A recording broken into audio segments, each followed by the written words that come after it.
Okay, hello. In this tutorial, I'm going to be going through this paper here. It was a theory paper of Wakissha, Senior 6, Subsidiary ICT. So here is the paper. It was done, I think 2 weeks back. This one here, it is a theory paper. So I'm going to be going through it in this video. Now this paper has 20 questions and they're supposed to be answered by a learner and they're all compulsory. The first question was right here. Now number one, modern computers transform raw facts into meaningful information. That's a statement. And define information processing cycle. Now information processing cycle is a sequence of steps involved during the processing of information. The information processing cycle, these are the steps a computer follows to process data into information. So it's what was required at number 1, and I think it is in topic 1 of Subsidiary ICT advanced level. Part B of the question, they required a learner to outline 4 stages involved in the transfer of raw facts into meaningful information. So they're just 4 steps that are required: from input, where a user inputs data using input devices like a keyboard, mouse, scanner, etc., and then processing, where a machine uses processing devices to turn data into information. Processing devices include central processing unit, graphics processing unit, etc. Then outputs, a computer outputs information by use of output devices like a monitor, a printer, a projector, etc. Then storage, where a user can store their already processed information onto storage medium like a flash, a CD, etc. Now number 2 of that very paper is explain 2 ways in which ICT can be used to improve teaching and learning in school. So here a learner was required to explain at least 2 ways in which ICT can be used to improve the teaching and learning process in a school. For example, ICTs like projectors, speakers can be used to visually teach. A teacher can use projectors and speakers to conduct a lesson, to help in aiding a lesson.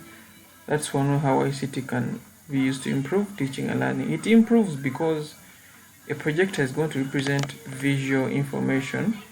Instead of a learner thinking of what a teacher is teaching in their mind, a learner can see what the teacher teaches by use of a projector. And if learners are many, speakers can help in boosting the sound. And then another way how ICTs can help in improving teaching and learning is YouTube tutorials can be recorded. Teachers can record YouTube tutorials and then a learner can study anytime, anywhere, in any place of convenience. Like what I'm doing here, I'm recording this paper using a YouTube tutorial, and a learner can learn through this video at any time, anywhere, without even my presence. Part B of the question is mention 2 advantages of using ICTs in businesses. So ICTs, if you use ICTs in businesses, you're going to get increased efficiency, whereby ICTs like computers, when used in businesses to store information, there's going to be improved efficiency, how work is done at the job, because you're using computers to store information. It makes work really easy and simple and nice to do.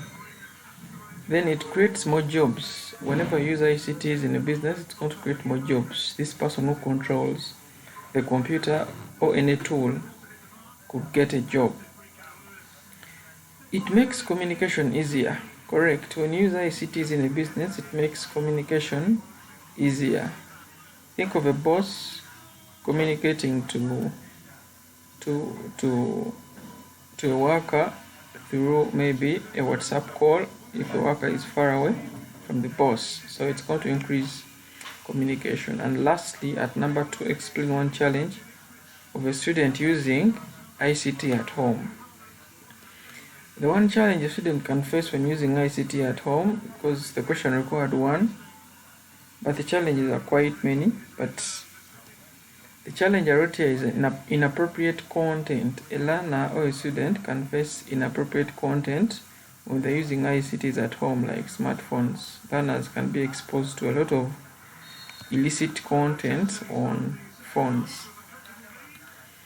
Then number 3 of that very paper, a learner was tasked to define a computer laboratory.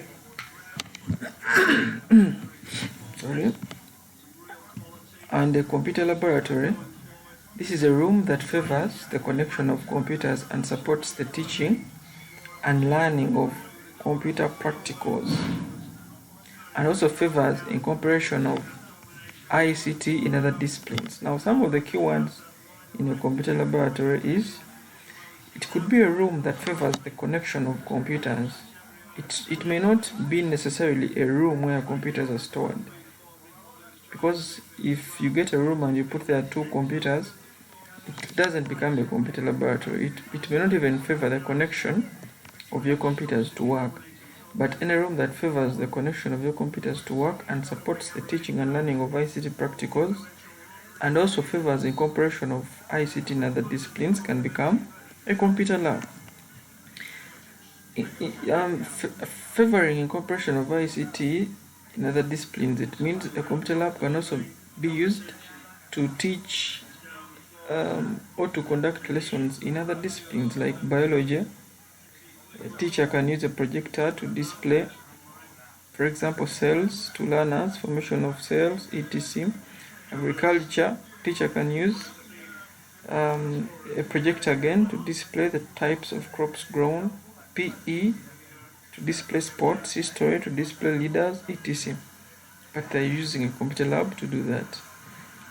So that was the definition that was required.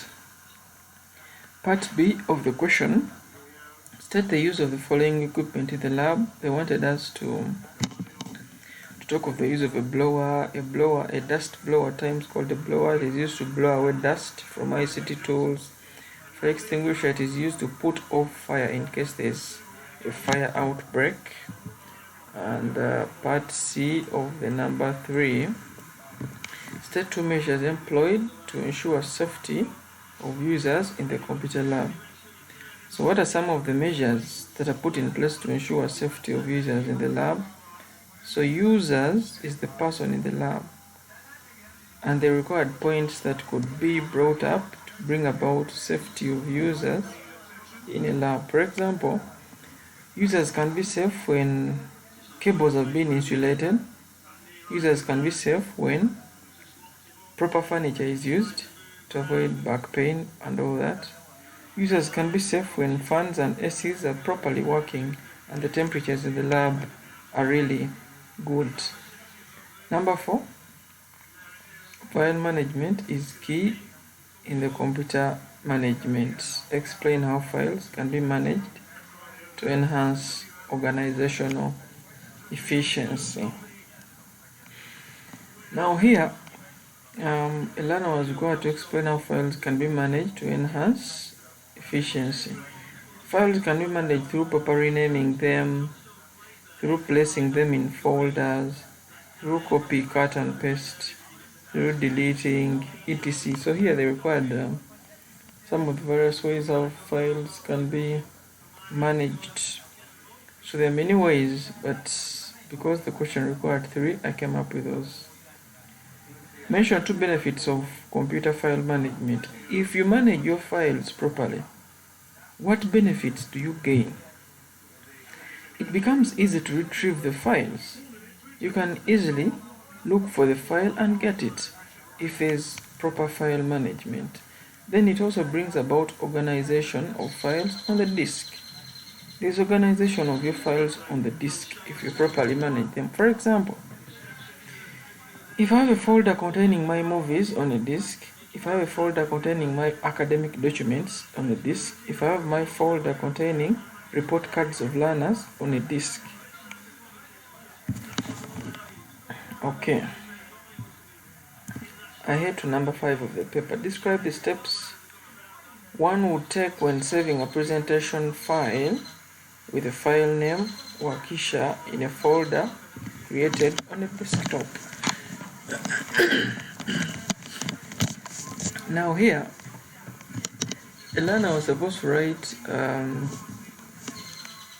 the steps involved when saving a presentation as Wakissha in a folder on a desktop. Now there are very many ways of doing that.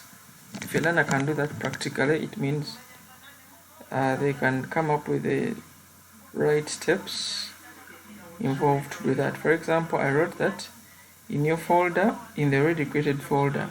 So when you want to create a folder, you right click at the empty space, you go to new, you select folder, you give it a name, and inside the folder, right click at the empty space, select new, then select PowerPoint, rename it Wakissha.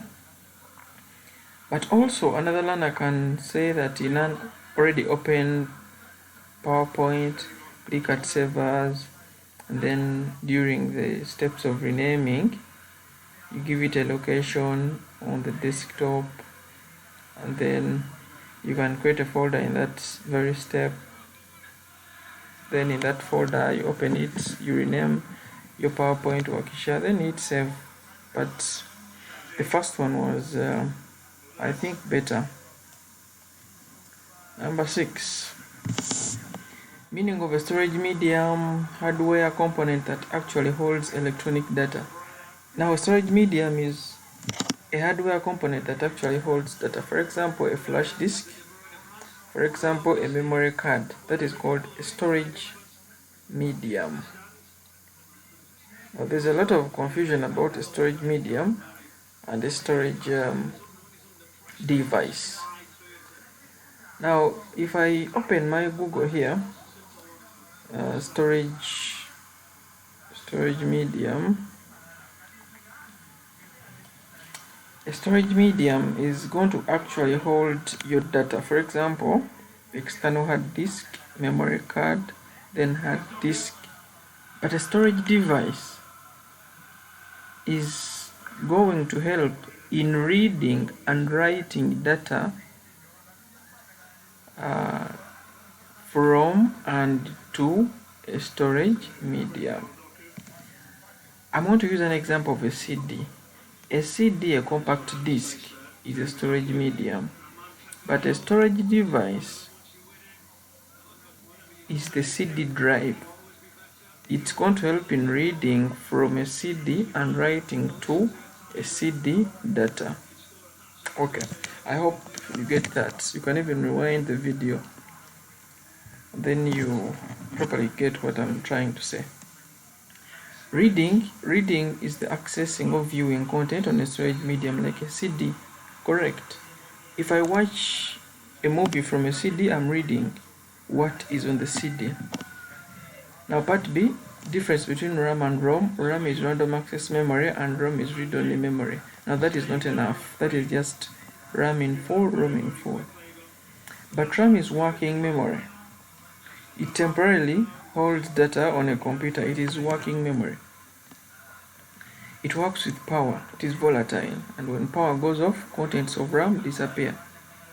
And ROM is read-only memory. ROM is going to even hold data or contain data even if your computer is off. For example, ROM helps in storing instructions that start a computer. At times, ROM even helps in the booting process of a computer, the bootstrap. Mention one example of a magnetic storage medium. Now, a magnetic storage medium or media, that is, it can be a magnetic tape, or it can be a hard disk that is internal. On to number 7. Number 7 required a learner to tick true, false at this. A monitor is a hard copy output device. That is false. A monitor is soft copy. Data projector is an output device that displays images in a computer onto a piece of paper. True. Disk partitioning involves dividing a physical device into logical drives. True. CPU is a case that houses all internal components. False. Our CPU is just a chip inside, but the system's unit is going to house all these. That's why it is false here. A CD is a storage device. False. This is false because a CD is a storage medium. Number 8. Sorry about that. After studying computer hardware components, outline 2 components of a motherboard. Now a motherboard is going to have a lot of components on it, but a motherboard is just a single circuit board that supports attachment of peripherals. That's just the meaning of a motherboard. And a peripheral is anything connected to your computer externally. So if you connect your mouse on a computer, you connect it at a port, but it is connected on a motherboard. When you connect your flash on a computer, you connect it to a port, but it is connected on a motherboard, etc, etc. A motherboard is going to have RAM slots, where RAM goes. A motherboard is going to have a CMOS battery and slot. A motherboard is going to have a computer port and all that. Mention any 3 roles of a motherboard. Now a motherboard supports attachment of peripherals, correct.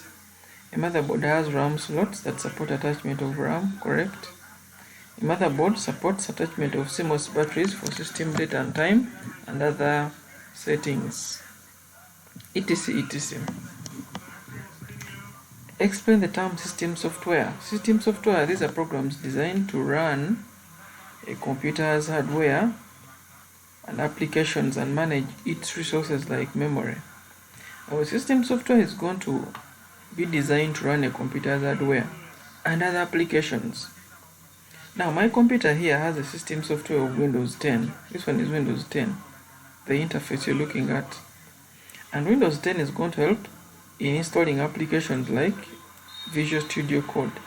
And it's going to manage all resources of the computer. That's the meaning of a system software. Mention 2 types of system softwares. Now types of system softwares, we have operating systems like Windows 10, Windows 7.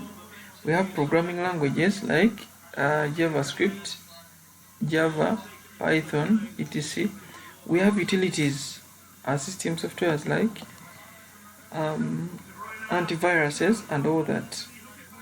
Part C, distinguish between a standardized software and in-house software. Now standardized software is designed for the mass market. It is not tailor-made.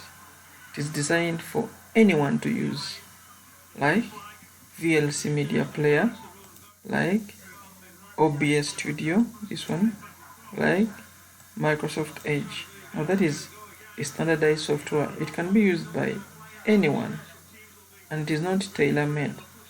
Designed for the mass market. And in-house software is tailor-made to meet needs of an organization. So another name for in-house is tailor-made software. And it is designed to meet the needs of an organization. For example, a school can have a software that can help them in report card making. An organization can have their own software to help them, of course, run their day-to-day activities. That was number 9 of that paper. And number 10, identify 3 signs of a failed operating system. Now, an operating system could be Windows, and they're asking you, what are some of the signs of a failed operating system? Now, if an operating system is failed, it is not working properly, it is soon crashing. The first sign is over freezing during work. Another sign is completely crashes and cannot load normally. It crashes and cannot load. There is that message that displays in Windows 10. I think it is automatic repairs, that blue screen. So it means it is crashing and it can't load normally. and can't detect attached peripherals. A failed operating system can't detect an attached peripheral like a mouse or a keyboard. Even if you attach a mouse, there could be no signs displayed at your notifications area around here, this one here. Okay, it can't manage updates and all that. Now next, explain 2 factors considered when choosing a good software. That was easy. What are some of the factors you consider when choosing a good software? Of course, you consider the user friendliness, you consider the cost, you consider the reliability and all that. Number 11, given the type of software below and the different tasks they do, fill in the missing gaps. Now they wanted a task at a software. For example, a word processor can create, save, edit, format and print documents. And then the use is presenting a lesson in a class. That is Microsoft PowerPoint. And then here there is a software web browser like Mozilla Firefox. What does it do? It's used to access web pages on the internet. Then Adobe Photoshop, what does it do? It is used to deal with photos and all that. It formats photos and all that. Preparing a budget for a wedding, what is that? It is Microsoft Excel. 12. The internet and the World Wide Web are often used interchangeably, but they refer to distinct concepts. The internet is a global network of interconnected computers and devices enabling communication and data exchange through various protocols such as TCP, transmission communication protocol, internet protocol. With this in mind, outline 5 services that are offered by the internet service providers. Now this question just required us to identify services that are offered by the ISP. An ISP is a company that provides internet connection and all other help to a user. Like in Uganda, ISP, we can have MTN Uganda, we can have Airtel Uganda, we can have Rock Uganda, and all those. They provide internet connection to users and they can provide technical support to users. But what are some of the services they offer? Of course, number 1 is they provide internet access. Okay, they provide cloud computing. When you have internet, you can do cloud computing and all that. They provide technical support, they provide Wi-Fi and network services, they provide voice over internet protocol, etc. They provide streaming and all that. Number 13, steps of attaching a file on an email. Now this number requires a learner to have at least operated an email so that they can talk of the steps involved to attach a file on an email. If you want to attach a file on an email, of course you open an email first by use of a password and a username. Then you click at compose. Under compose there's a pencil structure. You click at that. It's going to load the dialog box of your files on the computer. Of course, choose a file you want and hit I was around opening the email with the username and the password. Then you click at compose. After clicking at compose, you type in to means where your email is heading. Maybe to an email, you type an email there. Then there are other boxes there you can fill in some information, but to is the most important box there. Then you can type some other additional information. Then you click at attach. Attach is having a pen or pencil-like structure. Attach is going to help you navigate all your desktop files. Choose the files you want and hit send. The email is going to be sent actually.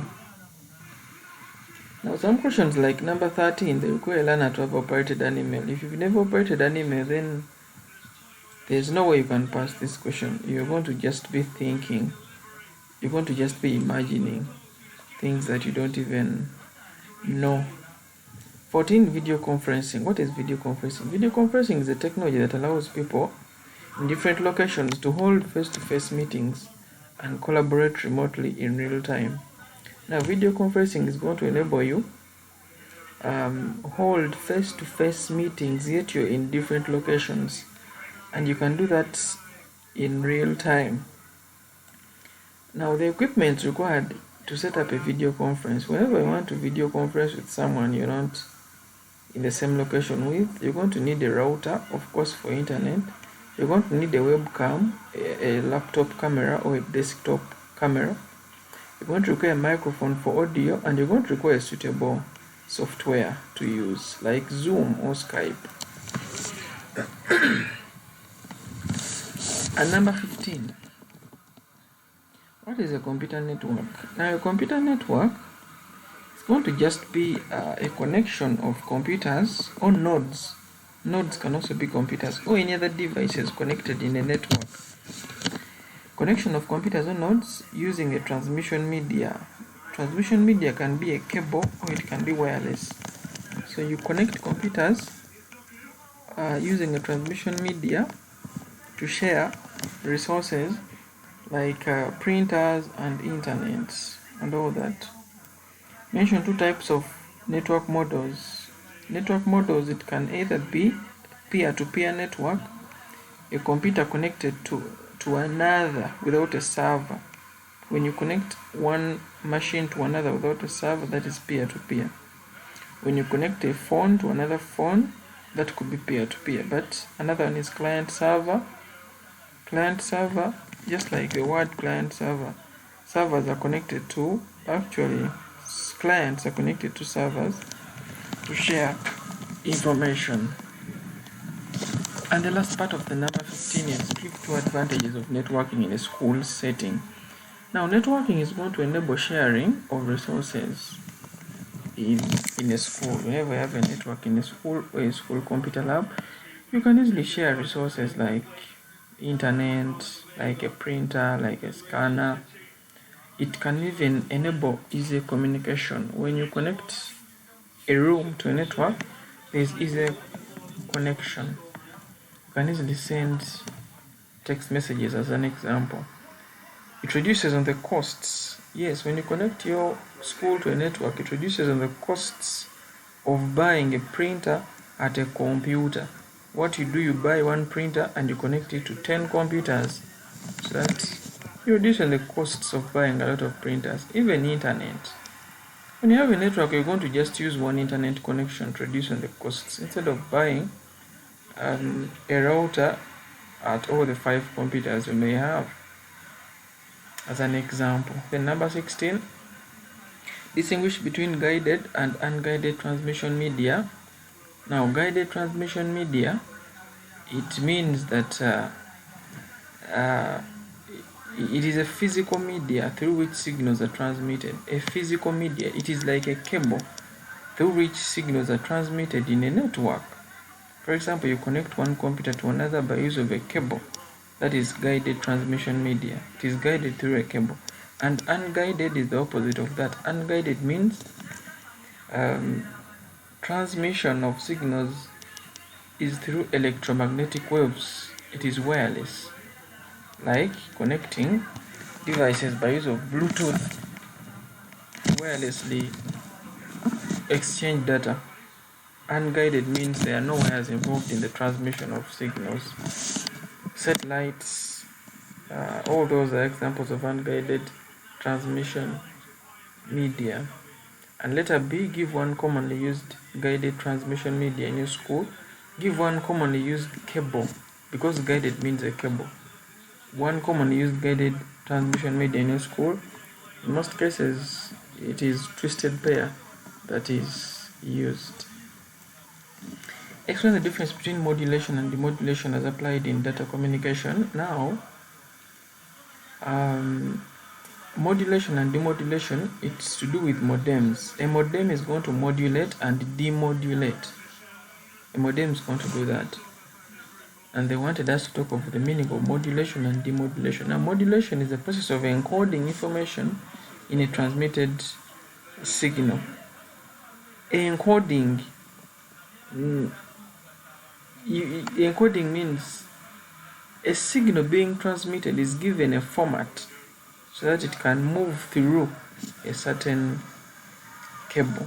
Encoding And then demodulation is a process of extracting information from a transmitted signal. So after encoding the signals, it is again extracted in some other format to support the cycle. Now a modem in most cases is going to modulate and demodulate. Remember, a modem supported the telephone line.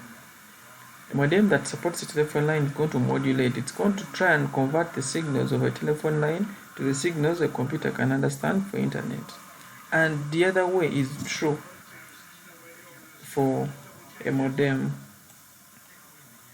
Number 17, explain the following terms as applied in IT. Digital divide. Now, digital divide is just the inequality among individuals about usage and access in computing devices.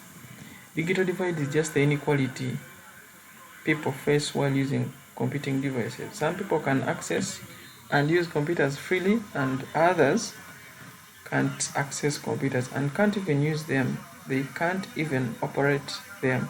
Now that inequality is the term digital divide, common in Africa. Digital migration, we experienced this I think some years back in Uganda. Digital migration means transition or switch from analog broadcasting to digital broadcasting.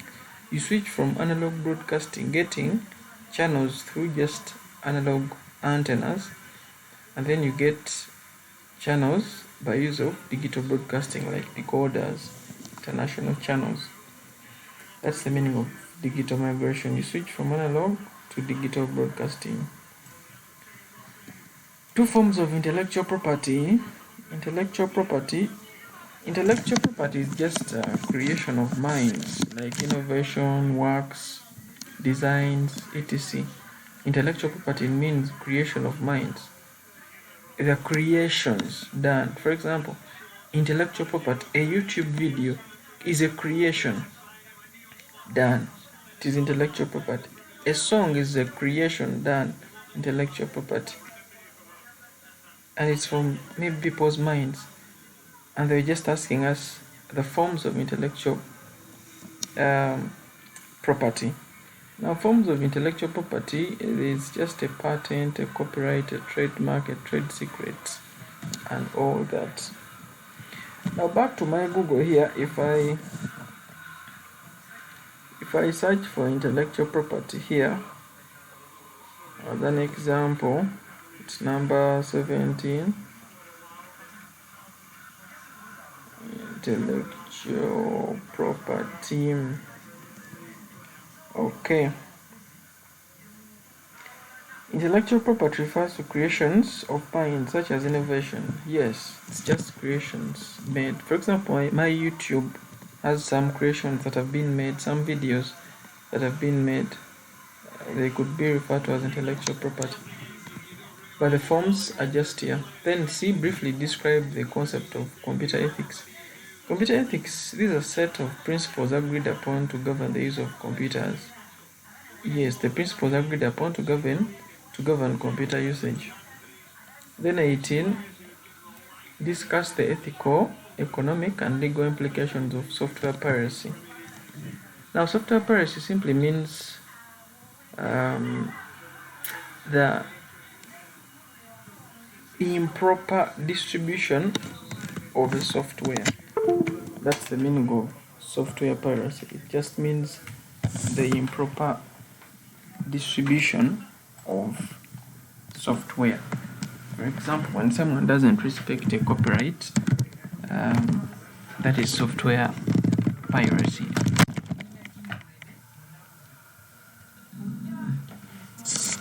And at the question, we're asked about the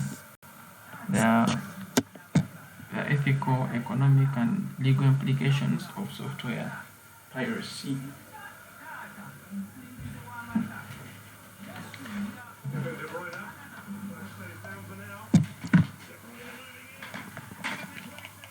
Now, the ethical implication of software piracy is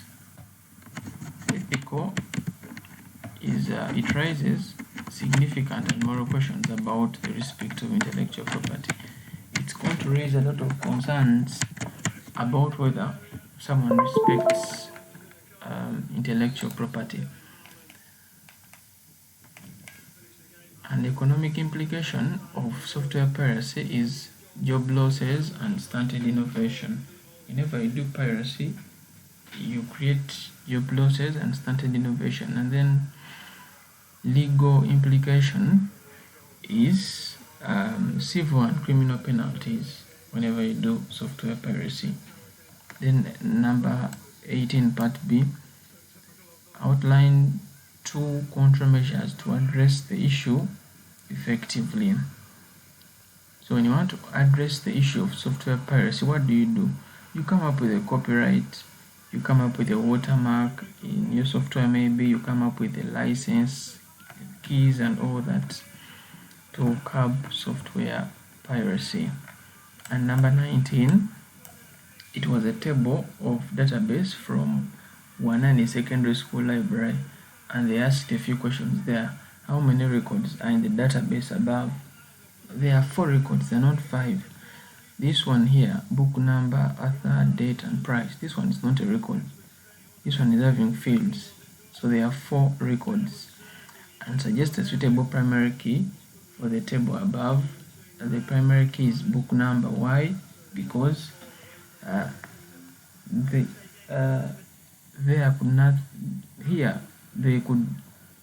could be nothing like repetition, but author you could have repetition under author, and you could have a repetition at a date, and you could have a repetition of a price. Yes, and this one is the suitable field for a primary key because these numbers could not be repeated in any case. What should be the suitable data type for book number? That is text, because it's a mixture of letters and numbers. Then price, what could be the suitable data type of price? That is currency, standard without a decimal currency. Which application software was used to create the above database? That is Microsoft Access database, of course. And lastly, number 20, define electronic publishing. Now, electronic publishing is the process of doing digital publications like business cards, journals, calendars. Now I'm calling it a process because it is ending with ing. It is just a process. If it was electronic publisher, it could be a program. Electronic publisher, it is a program that helps in doing these publications. But publishing is a software, or is actually publishing is the process, or it is the act of doing publications like business cards, calendars.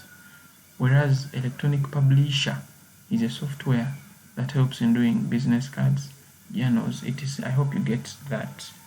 You can rewind the video to properly get that explanation. Then the last number of the paper was name 3 electronic publications. Our examples of electronic publications, there is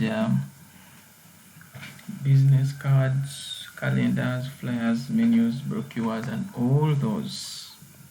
Now that was it for that paper of Wakissha, theory paper 2024, Subsidiary ICT. This has been my first video with the theory paper, and I promise more videos of theory papers on my YouTube channel. Thanks for the subscriptions that are always coming in. Thanks for the views, the feedbacks, the comments, and all that. Keep on subscribing and viewing to my channel. It has been nice doing this theory paper. Thanks for whatever you're doing to push this channel ahead. A nice time.